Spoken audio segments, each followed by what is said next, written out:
ഇപ്പം നമ്മൾ എണീറ്റ് വന്നിട്ടേ ഉള്ളൂ. സമയം ഏകദേശം 7:36 ആയി. നമ്മൾ രാത്രി ആയപ്പോഴെത്തിയത്. അപ്പോൾ പുറത്തെ കാഴ്ചകളൊന്നും കാണാൻ പറ്റിയില്ല.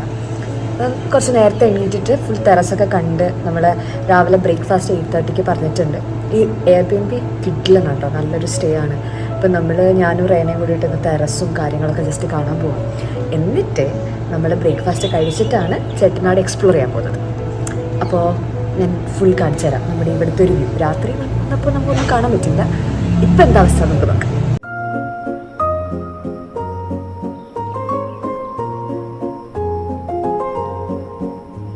അങ്ങനെ ഞാൻ റെയിനിയും രാവിലെ തന്നെ എണീറ്റിട്ട്, രാവിലെ എന്ന് പറയുമ്പോൾ ഏകദേശം 7:30 ആയിട്ടുണ്ടാവും. പക്ഷെ വേറെ ആരും എണീറ്റിട്ടില്ല. നമ്മൾ ടെറസിൽ പോയി ചുറ്റുപാടൊക്കെ കാണാനായിട്ട് പോയി. നല്ല രസമുണ്ടായിരുന്നു. കുറേ പഴയ മാൻഷൻസ് നമുക്ക് കാണാൻ പറ്റും. തൊട്ടടുത്ത് തന്നെ ഭയങ്കര വലിയൊരു മാൻഷൻ ഉണ്ടായിരുന്നു. 7:30-8 മണി ആയിട്ടേ ഉള്ളൂ. പക്ഷെ വെയിലെന്നൊക്കെ പറഞ്ഞാൽ നമ്മൾ പൊള്ളുന്ന വെയിലായിരുന്നു. നമ്മൾ നിന്നത് മിഥില എക്കോസ്റ്റേ എന്ന് പറയുന്ന എയർബിഎൻബി ആണ്. നല്ല സ്പേഷ്യസ് എയർബിഎൻബി ആയിരുന്നു. ഈ ടെറസിൽ നിന്നിട്ട് അപ്പുറത്തെ സൈഡിലേക്ക് നോക്കുമ്പോൾ മരത്തിൻ്റെ താഴെ നല്ല രസമുള്ളൊരു വ്യൂ ഉണ്ടായിരുന്നു. അത് ഈ ക്യാമറ നമുക്ക് അദ്ദേഹം കിട്ടിയിട്ടില്ല. ഒരു ബെഡ് പോലെ സംഭവം ഇട്ടിട്ട് നമുക്ക് ഈവനിങ്സ് ഒക്കെ എല്ലാവർക്കും വന്നിരുന്ന് ചായ കുടിക്കാൻ പറ്റുന്ന ഒരു കിട്ടിലൊരു സെറ്റപ്പ്. നല്ല രസമുണ്ടായിരുന്നു. ഓരോ വീടിൻ്റെ ഫ്രണ്ടിലും അതിൻ്റെ ഓരോ സ്ട്രക്ചർ തന്നെ കാണാൻ ഭയങ്കര രസമാണ്. നമ്മൾ കുറച്ച് നേരം ഇവിടെ നിന്ന് വീടും ചുറ്റുവട്ടവും ഒക്കെ ഇരുന്ന് കണ്ടു. എന്നിട്ടാണ് നമ്മൾ പയ്യെ താഴേക്ക് പോയേ. പഴയ ഒരു ചെറിയൊരു ബിൽഡിങ്ങിനുള്ളിലാണ് നമ്മൾ ഫുഡ് കഴിക്കാനായിട്ട് പോകുന്നത്. അവിടെ ബ്രേക്ക്ഫാസ്റ്റ് നമ്മൾ പറഞ്ഞനുസരിച്ചിട്ട് അവരുണ്ടാക്കി വെച്ചിട്ടുണ്ടായിരുന്നു. ആദ്യത്തെ പ്ലാൻ അനുസരിച്ചിട്ട് രാവിലത്തെ ബ്രേക്ക്ഫാസ്റ്റ് എവിടെയെങ്കിലും പോയി കഴിക്കാനായിരുന്നു. പക്ഷേ ഈ എയർബിഎൻബിൻ്റെ റിവ്യൂവിൽ ഈ ബ്രേക്ക്ഫാസ്റ്റിനെ പറ്റിയിട്ട് കുറേ പേര് പറഞ്ഞിട്ടുണ്ട്. അപ്പം നമ്മൾ എന്തായാലും അത് ട്രൈ ചെയ്യണമല്ലോ.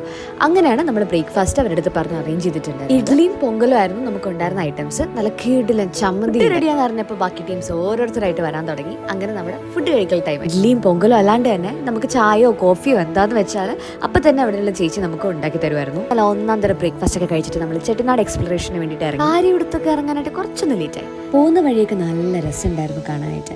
നമ്മൾ ഫസ്റ്റ് പോയത് കനത് ഗാർഡനിലുള്ള നെല്ലി ഹാൻഡ്ലൂംസിലേക്കായിരുന്നു. നമ്മൾ വീക്ക് ഡേ ആയത് കാരണം അധികം തിരക്കൊന്നും ഉണ്ടായില്ല. ഇവിടെ കുറേ വെറൈറ്റീസ് ഓഫ് സാരികൾ ഉണ്ടായിരുന്നു. റേഞ്ച് എന്ന് പറയുമ്പോഴത്തേക്ക് സ്റ്റാർട്ടിംഗ് ഫ്രം 600 to 18,000 ആയിരുന്നു റേഞ്ച്. ഈ ഒരു ഹാൻഡ്ലൂമിന്റെ ഒരു പ്രത്യേകത എന്ന് പറയുന്നത് ഇവിടെ പണ്ട് സുഭാഷ് ചന്ദ്രബോസും ജവഹർലാൽ നെഹ്റു ഒക്കെ വന്നിട്ടുണ്ടായിരുന്നു. ഈ പണ്ടൊരു ഓഫീസായിരുന്നു അത്. അതിൻ്റെതായിട്ടുള്ള അവരുടെ സിഗ്നേച്ചേഴ്സ് ഒക്കെ ഇവിടെ കാണാൻ പറ്റുമായിരുന്നു. ഇതിനുശേഷം നമ്മൾ നേരെ ഓരോ മാൻഷൻസ് എക്സ്പ്ലോറേഷൻസിന് ഇറങ്ങി. ആദ്യം നമ്മൾ പോയത് ലക്ഷ്മി ഹൗസിലായിരുന്നു. പെർ പേഴ്സൺ 50 rupees വെച്ചിട്ടായിരുന്നു. 30 minutes ടൈം ഉള്ളൂ. 30 minutes കഴിഞ്ഞ് കഴിഞ്ഞാൽ അവിടെയുള്ള ചേച്ചിയും ചേട്ടനും വന്നിട്ട് നമ്മളടുത്ത് വേഗം ഇറങ്ങിപ്പോകാൻ പറയും. പക്ഷെ നല്ല രസമുണ്ട് ഓരോ വീടുകൾ കാണാനായിട്ട്. നമ്മൾ കനകഗാർഡനിലുള്ള കുറേ വീട്ടിൽ കയറി ഇറങ്ങി. പക്ഷെ ഇതൊന്നും വീഡിയോ എടുക്കാൻ പറ്റിയില്ല, കാരണം കുറേ അടുത്ത് വീഡിയോ റെസ്ട്രിക്റ്റഡ് ആണ്. അങ്ങനെ ഓരോ മാൻഷൻസ് കയറി ഇറങ്ങിയതിന് ശേഷം നമ്മൾ നേരെ ഫുഡ് കഴിക്കാൻ പോയി. കാരണം ഏകദേശം ഉച്ചയായി, വിശന്ന് പട്ടാരടങ്ങിയിരിക്കുക. ആദ്യം നമ്മൾ പോയത് പ്രിയ മെസ്സിലേക്കായിരുന്നു. കുറേ റിവ്യൂ കിട്ടിയിട്ടുണ്ട്. നമ്മുടെ ചെട്ടിനാട് ഭയങ്കര ഫേമസ് ആയിട്ടുള്ള മെസ്സാണ്. ഇവിടുത്തെ ഫിഷ് ഐറ്റംസ് എന്ന് പറയുന്നത് ഒരു രക്ഷ ഉണ്ടായില്ല. മിനിമം പ്രൈസിൽ നമുക്ക് കിഡിലെ മീൽസ് കഴിക്കാം. ഇവരുടെ tender coconut shake must try ആണ്. ഫുഡൊക്കെ കഴിച്ച് നമ്മൾ നെക്സ്റ്റ് പോയത് അത്തംകുടി പാലസിലേക്കായിരുന്നു. അടുത്തും എൻട്രി ഫീസ് എന്ന് പറയുന്നത് ഏകദേശം സെയിം തന്നെയാണ്. ഈ ഒരു പാലസിന്റെ ഇന്റീരിയർ ഭയങ്കര ഭംഗിയായിരുന്നു. ഈ ഒരു പാലസ് മാത്രമല്ല, നമ്മൾ ഈ പോയ ഓരോ മാൻഷൻസും അതിൻ്റെതായ ഭംഗിയുണ്ടായിരുന്നു. ഓരോരോ വീടുകളും. ഇതാണ് വളവ് കോട്ടയ. ഇവിടെ എഴുതിയിട്ടുണ്ട് ഹാർട്ട് ഓഫ് ഗാദറിങ്സ്. എല്ലാവരും വരുമ്പോൾ കുടുംബമൊക്കെ ഫാമിലിയൊക്കെ മീറ്റ് ചെയ്യുന്ന സ്ഥലം. നല്ല രസമല്ലേ കാണാനായിട്ട്. This palace is very pretty. ഭയങ്കര ഓരോ കോർണേഴ്സും ഭയങ്കര ഭംഗിയാണ്. കാണുമ്പോൾ തന്നെ മനസ്സിലാവും എന്ത് പീസ്ഫുള്ളാണ് ഇതിൻ്റെ ഒരു ആംബിയൻസ് എന്ന് പറയുന്നത്. അത്തംകുടി പാലസ് ഫുൾ ചുറ്റിക്കറങ്ങി കണ്ടിട്ട് നമ്മൾ നേരെ ലൈം സോഡ കുടിക്കാനായിട്ട് തൊട്ടടുത്തുള്ള കടയിൽ തന്നെ പോയി. സോഡയും കുടിച്ച് ക്ഷീണമൊക്കെ മാറ്റിയിട്ട് നമ്മൾ ടൈൽസ് ഫാക്ടറി കാണാനായിട്ടായിരുന്നു പോകാൻ ഉദ്ദേശിച്ചിരുന്നത്.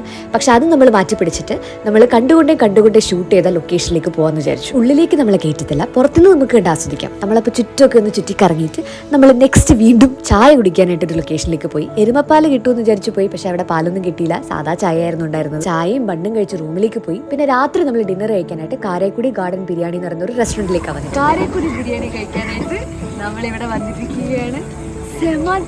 സൂപ്പർ ടേസ്റ്റ് ഉണ്ട്. നമ്മൾ പോകുന്ന വഴിക്ക് കണ്ടുപിടിച്ചതാണ്. അതായത് ഓരോ ഹട്ട് പോലെയാണ് നമുക്ക് കഴിക്കാനുള്ള സ്ഥലങ്ങളുള്ളത്. അപ്പോൾ അത് കണ്ടിട്ട് നമ്മൾ എന്താണെന്നറിയാനായിട്ട് ഇങ്ങോട്ടേക്ക് വന്നതാ. ഇവിടെ ഓരോ സ്ഥലവും ഹട്ടായിട്ടുള്ളത്. നല്ല രസമുണ്ട്. നമ്മൾ അത് കണ്ട് തേടി പിടിച്ചു. നമ്മൾ പോകുന്ന വഴിക്ക് കണ്ടതാ. നമ്മൾ എന്തായാലും ഇവിടെ വന്ന് കഴിക്കണം നമ്മൾ ഉറപ്പിച്ചിട്ട് തേടി പിടിച്ച് വന്നത്. കണ്ടിങ്ങനെ ഓരോ ഹട്ടായിട്ട് നല്ല രസമുണ്ട് കാണാൻ.